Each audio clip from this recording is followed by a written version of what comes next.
Friend आपके सामने जो है ये है आपका क्लास 10th का या किसी भी क्लास से या कंपटीशन की तैयारी कर रहे हैं तो ये अब क्रियाएं जरूर मिलती हैं, क्योंकि 10th लेवल का एग्जाम आपको कहीं पर देना है तो ये अब क्रियाएं आपको मिलने वाली हैं। तो देख लीजिए आज के बाद ये अब क्रियाएं भूलेंगे नहीं।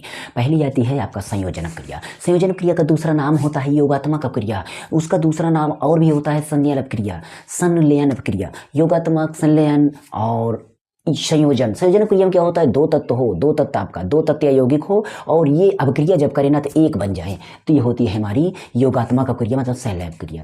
और एक तत्व है आपका अभिक्रिया होने के बाद दो तत्व बन जाए तो वो होती है हमारी वियोजन अभिक्रिया मतलब संयोजन का उल्टा।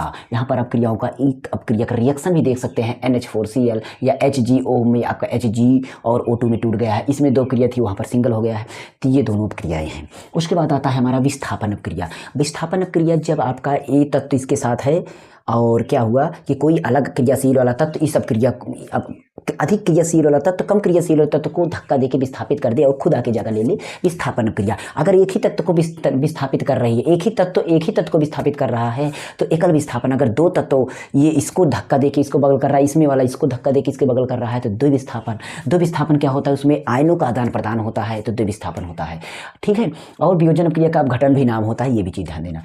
विस्थापन मैंने बताया दो प्रकार का, एकल विस्थापन और द्विविस्थापन। एकल विस्थापन को ही आप विस्थापन क्रिया बता सकते हैं, द्विविस्थापन अलग होता है, थोड़ा है उसी का टाइप। उसके बाद उपचयन क्रिया है। उपचयन क्रिया का दूसरा नाम होता है ऑक्सीकरण क्रिया। ऑक्सीकरण क्रिया का मतलब होता है जिसमें ऑक्सीजन का योग हो। ऑक्सीजन मतलब किसी तत्व के साथ यौगिक के साथ आपका ऑक्सीजन नहीं है बट आपका क्रिया होने के बाद ऑक्सीजन आ जाए तो वो होता है ऑक्सीकरण क्रिया। उसका दूसरा नाम होता है उपचयन क्रिया।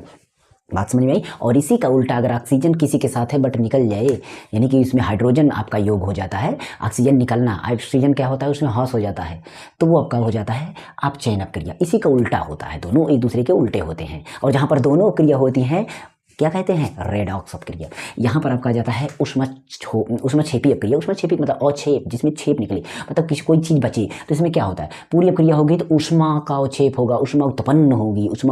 जब ऊष्मा उत्पन्न होना तो ऊष्मक्षेपी क्रिया। ऐसी क्रिया जिसमें ऊष्मा बने, ऊष्मा उत्पन्न हो, ऊष्मक्षेपी क्रिया होती है, ये चीज़ ध्यान देना। उसके बाद इसी का उल्टा होता है, ऊष्मा उसमें से उत्पन्न हो रही थी, ऊष्मा को लेगी, उसमें वो बनाया लेकिन ये तो लेगी, उसमें वो अभिक्रिया करने के बाद ऊष्मा बनाई, ये अभिक्रिया करने के साथ ही ऊष्मा लेगी नहीं, ऊष्मा अवशोषित हो। ऐसी क्रिया जिसमें ऊष्मा अवशोषित हो तब अक्रिया हो और वो अक्रिया होती है ऊष्मा शोषीय क्रिया।